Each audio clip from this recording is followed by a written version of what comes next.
Mr. David Lammy. Mr. Speaker, I've faced many challenges in the 2 decades I've sat in this House, but Sunday the 7th of August 2011, the morning after the Tottenham riots, was by far the greatest.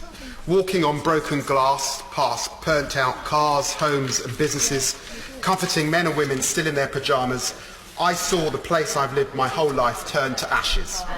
Many members of the community were urging me to say that the killing of Mark Duggan by police, which had sparked the riots, justified this rage.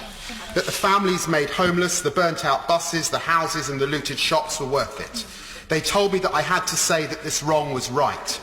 Mr. Speaker, it was not easy, but I had to look my community in the face and tell them this violence was a disgrace and condemn it unequivocally. Why? Because we have a duty to tell our constituents the truth, even when they passionately disagree. We owe to them not only our industry, but also our judgment. We are trusted representatives, not unthinking delegates. So why do so many in this House continue to support Brexit when they know it will wreck jobs, the NHS and our standing in the world? This is the fundamental dishonesty of the heart of the Brexit debate. Most MPs now recognise in private, but do not say it in public. Brexit is a con. A trick, a swindle, a fraud, a deception that will hurt most of those people it promised to help.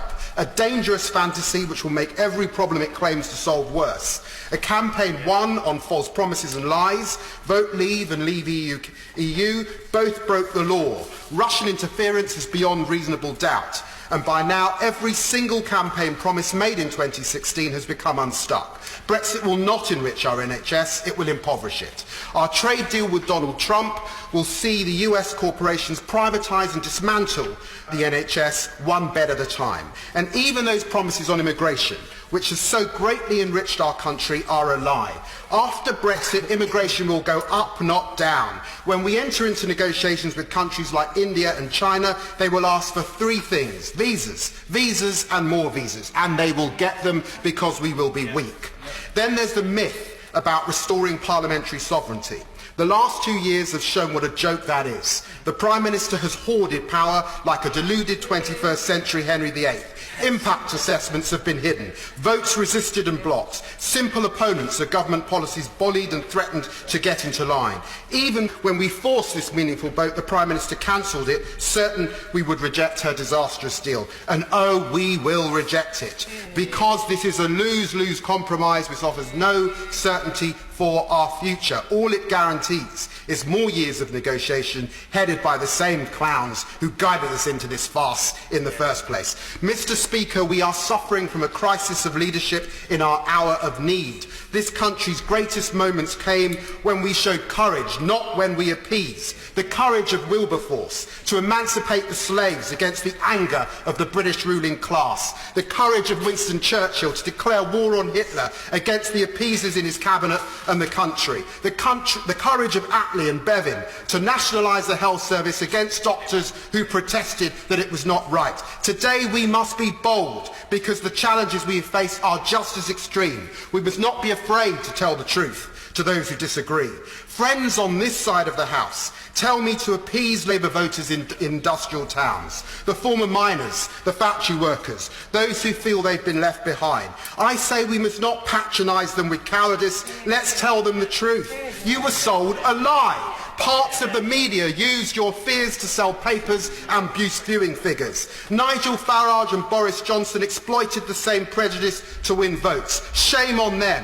Immigrants have not taken your jobs. Our schools and colleges failed to give you the skills. Hospitals are not crumbling because of health tourists, not because of decades of austerity that ground them down to the bone. You cannot afford a house because both parties failed to build, not because of Mohammed down the road who moved in. And wealth was hoarded in London when it should have been shared across the country. Yeah. Blame us. Blame Westminster. Do not blame Brussels for our own country's mistakes. And do not be angry at us for telling you the truth. Be angry at the chancellors who sold you a lie. As Martin Luther King said long ago, there comes a time when silence is betrayal. So just as I speak plainly to the government this time around, let me also speak to the opposition about some home truths. There is no left-wing justification for Brexit.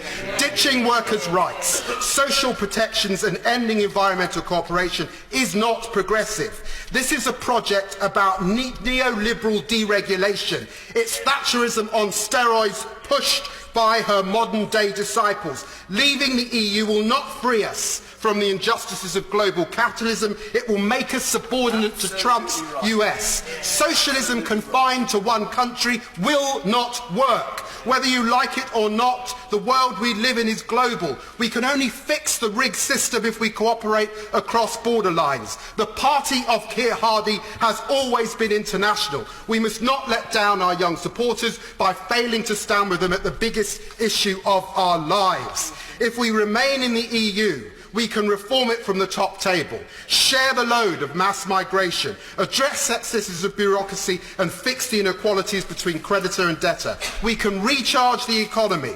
We can refuel the NHS. We can build the houses that we need after years of hurt. Hope is what we need. Remain in the EU. Give the Britain a second opportunity to decide. Thank you.